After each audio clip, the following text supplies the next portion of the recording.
आज का टॉपिक है बेटा प्रकाश की प्रकृति यानी नेचर ऑफ लाइट। यानी प्रकाश की प्रकृति नेचर ऑफ लाइट में हम क्या क्या पढ़ेंगे।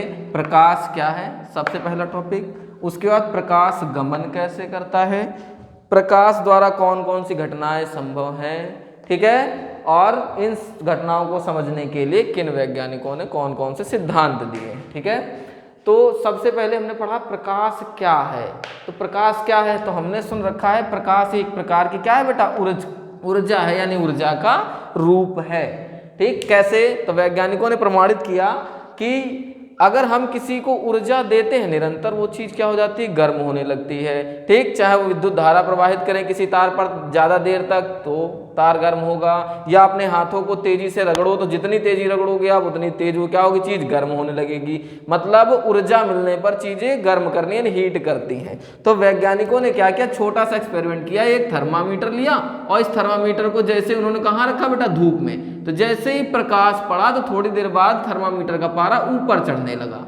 ठीक, अच्छा ऊपर चढ़ने लगा तो मतलब इस प्रकाश ने थर्मामीटर को क्या किया, गर्म किया, और गर्म किया तो पारा कहाँ चढ़ गया, ऊपर। अब ये गर्म हो रहा है, इसका मतलब प्रकाश इसको ऊर्जा दे रहा है। अतः इससे प्रमाणित है कि प्रकाश ऊर्जा का क्या है बेटा, रूप है। तो हम कह सकते हैं प्रकाश क्या है, एक प्रकार की ऊर्जा है।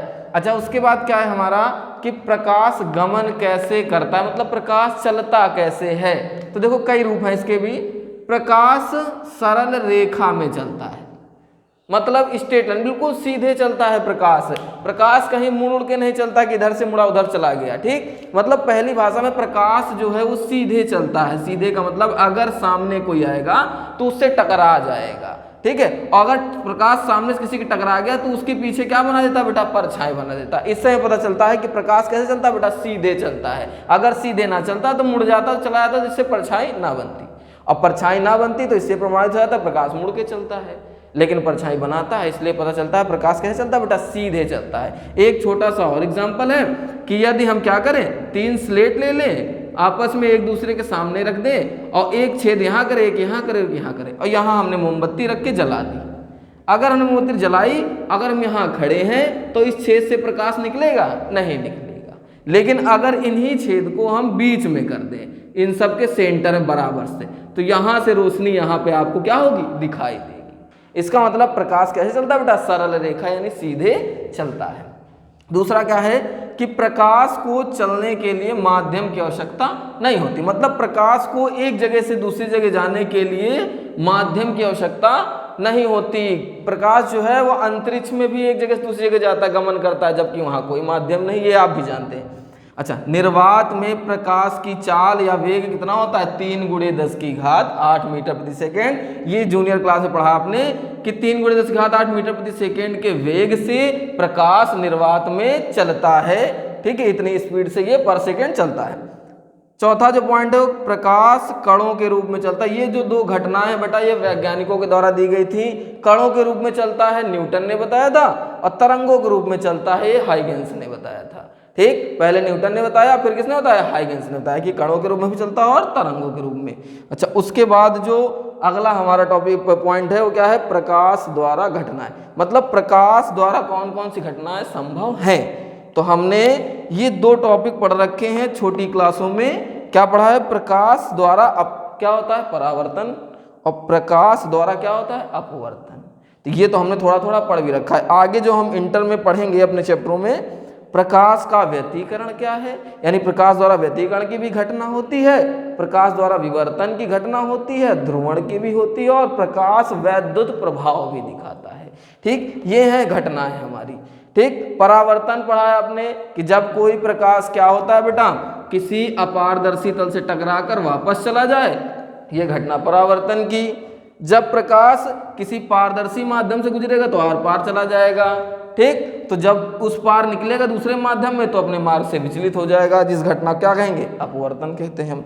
व्यतिकरण, जब 2 तरंगे एक समान, 2 तरंगे समान आयाम होनी चाहिए, समान इनका आयाम, समान आवृत्ति, समान तरंग दैर्घ्य कि आगे जाके मिल जाएं और मिलकर एक नई तरंग बनाएं, इस घटना को हम क्या कहते हैं बेटा, व्यतिकरण। क्या कहते हैं, व्यतिकरण। उसके बाद विवर्तन, तो ये विवर्तन जो है थोड़ा अवरोधक वाला काम है। यदि जैसे नुकीली चीज ले लें हम, कोई नुकीली चीज ले लें और यहाँ से प्रकाश जाए, तो जब किसी नुकीली चीज से टकराता है तो उसका मार्ग थोड़ा सा क्या होता है, बदल जाता है।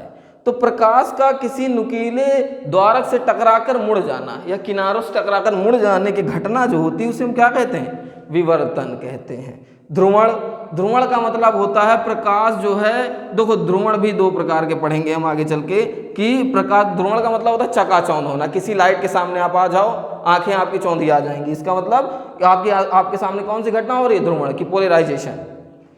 प्रकाश वैद्युत प्रभाव, फोटो इलेक्ट्रिक इफेक्ट, देखो इसका मतलब क्या होता है। ये नॉर्मली ये सबके घरों में आजकल देखा होगा, कोई जो सोलर पैनल है रख दिया हमने, ऊपर से प्रकाश गिरा, उससे इलेक्ट्रॉन निकले और विद्युत धारा बहने लगी, मतलब प्रकाश द्वारा क्या निकाल रहे हैं, विद्युत। ठीक, तो जब कोई प्रकाश किसी धातु की सतह पर गिरता है तो उससे इलेक्ट्रॉन निकलना चालू हो जाते हैं, इसी प्रभाव को हम क्या कहते हैं, प्रकाश वैद्युत प्रभाव। ये तो छोटा छोटा चीज था भी, इनके पूरे पूरे चैप्टर हैं आपके इंटर में और एक्सप्लेनेशन सब बताया जाएगा आपको। अच्छा, इन घटनाओं को समझने के लिए सिद्धांत दिए गए थे कि न्यूटन ने दिया था कणिकाओं के रूप में चलता है, तो कैसे चलता है, सिद्धांत ने बताया आपको। हाइगेंस का तरंग सिद्धांत, हाइगेंस ने बताया था प्रकाश तरंगों के रूप में चलता है, इस सिद्धांत के अनुसार हम पता कर लेंगे कैसे कैसे एक्सप्लेन किया उन्होंने। मैक्सवेल ने बताया विद्युत चुंबकीय तरंगों के रूप में चलता है, केवल तरंग नहीं, विद्युत चुंबकीय तरंगों के रूप में चलता है। और लास्ट में ये जो प्लांक थे, प्लांक ने बताया जो प्रकाश है वो कणों और तरंगों के साथ साथ वो जब निकलता है तो फोटान के रूप में निकलता है, बंडलों के रूप में निकलता है। तो ये हम पढ़ेंगे क्वांटम सिद्धांत पर, उसके प्लांक के क्वांटम सिद्धांत। न्यूटन ने जो सिद्धांत दिया था बेटा, वो दिया था सन 1675 में। उसके बाद हाइगेंस आए थे, उन्होंने 3 साल बाद ही दे दिया सन 1678 में अपना नया सिद्धांत। अच्छा, मैक्सवेल बाद में आए, उन्होंने 1864 में अपना सिद्धांत दिया और प्लांक ने सिद्धांत दिया था सन 1900 में, लास्ट में सबसे। तो सबसे पहले जो सिद्धांत देने वाले थे प्रकाश की प्रकृति के बारे में वो थे न्यूटन, उसके बाद हाइगेंस ने दिया, फिर मैक्सवेल ने दिया, फिर प्लांक ने दिया था अपना। ठीक,